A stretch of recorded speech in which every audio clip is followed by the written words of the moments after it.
Supreme court से जहां पर कोलकाता में ईडी के छापेमारी पर गर्मागर्म बहस हो रही है। ईडी ने न सिर्फ कोयला घोटाले की रेड में बाधा डालने का आरोप लगाया, बल्कि दस्तावेज चोरी करने का भी इल्जाम मुख्यमंत्री ममता बनर्जी पर मढ़ा। 8 जनवरी को कोलकाता में टीएमसी की चुनावी प्रबंधन देखने वाली कंपनी आई पैक पर छापेमारी हुई। इसी छापेमारी को लेकर बवाल हुआ। बाकायदा मुख्यमंत्री ममता बनर्जी उस रेड वाली जगह पर पहुंच गई, उन फाइलों को अपने कब्जे में कर लिया जिनकी जांच ईडी कर रही थी। लेकिन दावा ममता बनर्जी की तरफ से अलग था।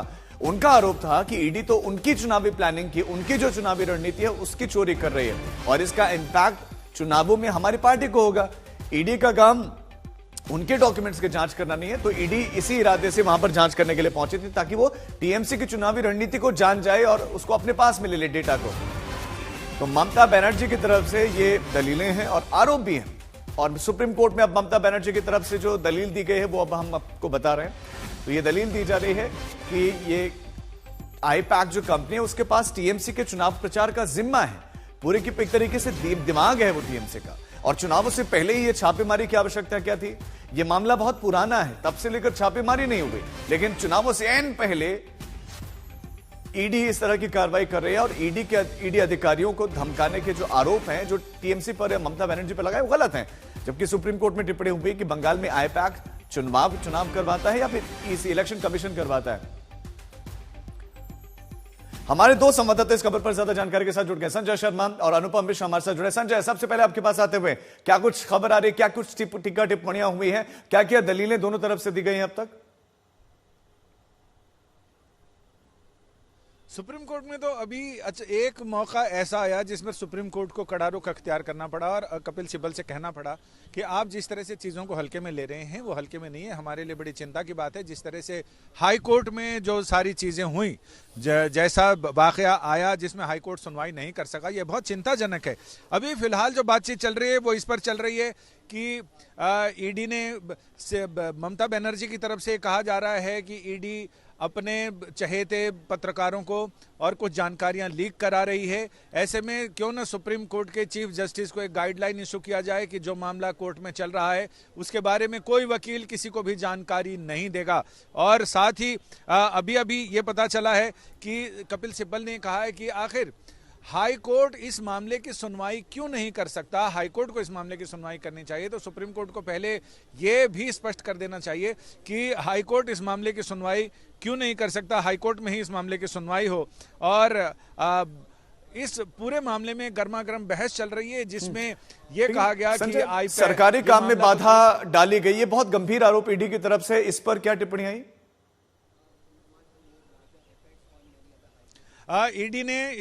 ईडी की तरफ से सॉलिसिटर जनरल तुषार मेहता भी हैं और एएसजी एसवी राजू भी हैं, तो अभी तुषार मेहता ही बहस कर रहे हैं। और सॉलिसिटर जनरल ने कहा कि पीएमएलए एक्ट की धारा 17 के तहत उन ईडी को पूरा अधिकार है छापेमारी करने का, किसी भी चीज़ की तह में जाने का, लोगों को गिरफ्तार करने का और जांच करने का, आरोपों की जांच करने का। जब वो वहां गए थे उन्होंने कलकत्ता पुलिस को भी एडवांस में सूचित कर दिया था और वहां मौजूद जितने लोग थे उस आईपैक की बिल्डिंग में उन सारे लोगों को अपने परिचय पत्र भी दिखाए थे। लेकिन सरकार की मंशा कुछ और थी। सरकार ने जहां ईडी के अधिकारी रुके थे वहां पर मुख्यमंत्री की अगुवाई में धरना प्रदर्शन किया गया, व्हाट्सएप के जरिए लोगों को बुलाया गया कि लोग वहां पर पहुंचे और उसे जंतर मंतर की तरह रूप देने की कोशिश की गई थी वहां। ठीक है, अनुपम भी हमारे साथ। अनुपम, जहां सरकार की मंशा पर सवाल उठ रहे हैं तो वहीं ईडी की टाइमिंग पर भी सवाल उठ रहे हैं कि मामला पुराना था, पहले कभी भी छापेमारी हो सकती थी, लेकिन चुनावों से एन पहले ही ईडी ने छापेमारी का चयन किया। जी देखिए, अभी शुरुआती दौर है बहस का और शुरुआती दौर में ईडी की तरफ से जो मुख्य बातें कही गई हैं, दो प्रमुख बातें हैं। एक तो है कि मुख्यमंत्री ममता बनर्जी ने फाइलें चोरी की, डिजिटल एविडेंस चोरी किए। दूसरा जो कहा गया है ईडी की ओर से, जो डीजीपी हैं राजीव कुमार और जो अन्य पुलिस अधिकारी हैं उनको सस्पेंड किया जाए और उनके खिलाफ डिपार्टमेंटल कार्रवाई की जाए। ये इससे शुरू हुई थी बहस। इसके बाद कपिल सिब्बल जो ममता बनर्जी की ओर से चेयरपर्सन ऑफ टीएमसी की ओर से इस पूरे मुकदमे को लड़ रहे हैं, उनका जो कहना है, उनका कहना है कि आखिर ईडी को चुनाव के वक्त ही ये काम क्यों करना पड़ा, रेड क्यों करनी पड़ी, क्योंकि आखिरी जो स्टेटमेंट था इस पूरे मामले में कोल स्कैम से जुड़ा हुआ वो 2024 फरवरी का था। तो 2024 फरवरी में आखिरी स्टेटमेंट दाखिल किया गया, लेकिन उसके बाद अचानक से जब चुनाव आया है तब ईडी की ओर से क्यों इस मामले में रेड की गई। और ये जो दोनों, एक प्रतीक जैन का घर जो आईपैक के डायरेक्टर हैं और आईपैक का जो दफ्तर है, इन दोनों जगहों पर पार्टी की बहुत ही सेंसिटिव इंफॉर्मेशन रखी हुई है, खास तौर पर चुनाव से जुड़ी हुई। तो ऐसे में इसका जो पर्पस था वो मैलाफाइड पर्पस था, उनको ले जाना पर्पस था। लेकिन ये जो भी सुनवाई है ये हाईकोर्ट में होनी चाहिए, क्योंकि हाईकोर्ट में मामला दायर हुआ था और हाईकोर्ट में अगर हो जाती है तो फिर सुप्रीम कोर्ट में आया जा सकता है, ये कहना है कपिल सिब्बल का।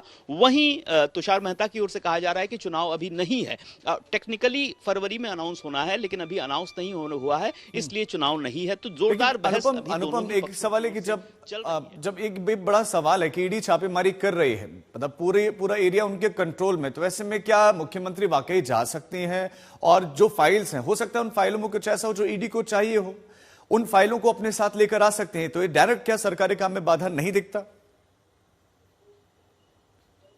जी देखिए, इसी पर पूरी बहस चल रही है।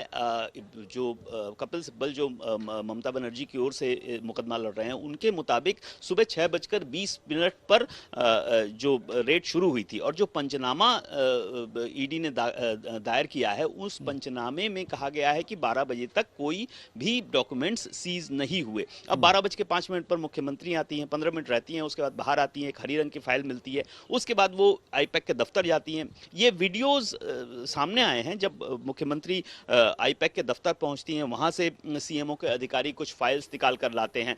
तो ऐसे में अब सवाल यही है कि इन फाइलों में क्या था, क्या सीएम को अधिकार है कि वहां पर जाएं। तो इसी पूरे मसले पर ही अभी बहस चल रही है। वो बहस लगातार चल रही है, उस बहस पर लगातार निगाहें भी हैं। संजय हमारे साथ सुप्रीम कोर्ट से जुड़े हुए हैं। हमने ये भी अब जो है आरोप लगातार ऑपोजिशन की तरफ से देखे हैं कि ईडी एक तरह से पॉलिटिकल टूल की तरफ से उसका इस्तेमाल हो रहा है। जिन जिन राज्यों में चुनाव होते हैं उन राज्यों में ईडी छापेमारी करने लग जाती है। ईडी के कन्विक्शन रेट को लेकर सवाल उठते हैं कि जिसका खुद का कन्विक्शन रेट 1% हो तो वो कैसे काम कर रहे हैं, ये बड़ा प्रश्न लगातार है। लेकिन क्या संजय कोई नया अपडेट है, कोई नई टिप्पणी आई है?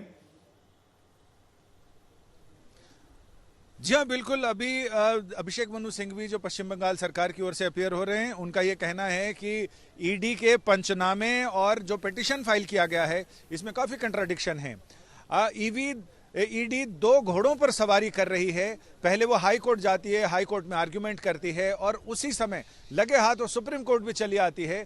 तो ये उचित नहीं है। क्या हाई कोर्ट को सुनवाई करने का अधिकार नहीं? क्या इन्हें हाई कोर्ट पर भरोसा नहीं है? जब हाई कोर्ट में सुनवाई हो रही है, हाई कोर्ट मामले को सुन रहा है, तो फिर सुप्रीम कोर्ट आने की जरूरत क्या है? तो ये तमाम सवाल अभिषेक मनु सिंघवी ने उठाए हैं और ये कह रहे हैं कि इसको कोई मना नहीं कर रहा कि सीएम वहां आई थी, लेकिन सुबह 6:15 बजे से लेकर 12 बजे तक ईडी की छापेमारी चल रही थी। ईडी को कुछ मिला नहीं, लेकिन जहां ईडी को कुछ मिला नहीं, वो फाइलें तो वहीं रखी थी जो ममता बनर्जी उठाकर लाई हैं। तो क्या उनके लिए वो किसी काम की नहीं थी? और ममता बनर्जी के आने के बाद ही जो फाइल वो लेकर निकली हैं, ईडी अब उसी को कह रही है कि वो जरूरी दस्तावेज थे जिनकी उन्हें जरूरत थी। तो दोनों तरफ से आरोप प्रत्यारोप चल रहे हैं। अब ये देखना दिलचस्प होगा कि सुप्रीम कोर्ट अभी एक बार जिस तरह से उन्होंने कपिल सिब्बल के हल्के फुल्के अंदाज में दिए गए बयान पर आपत्ति जताई है, उसको देखते हुए अब आगे अभिषेक मनु सिंघवी पक्ष रख रहे हैं पश्चिम बंगाल सरकार का। तो अब ये देखना दिलचस्प होगा कि इसमें अभिषेक मनु सिंघवी ने यह भी कहा है कि जो कैजुअल ईमेल है उसके जरिए उन्होंने ईडी ने सूचित किया था कलकत्ता पुलिस और प्रशासन को। सुबह 6:30 बजे से 11:30 बजे वो मेल उनको मिला है और सुबह 6:30 बजे से सर्च वहां पर जारी था। तो इन टाइमिंग संजय एक इस पर क्लैरिटी चाहता हूं मैं कि जो ममता बनर्जी डॉक्यूमेंट्स लेकर गई, वो डॉक्यूमेंट्स ईडी कह रहे कि इंपॉर्टेंट है ईडी के लिए।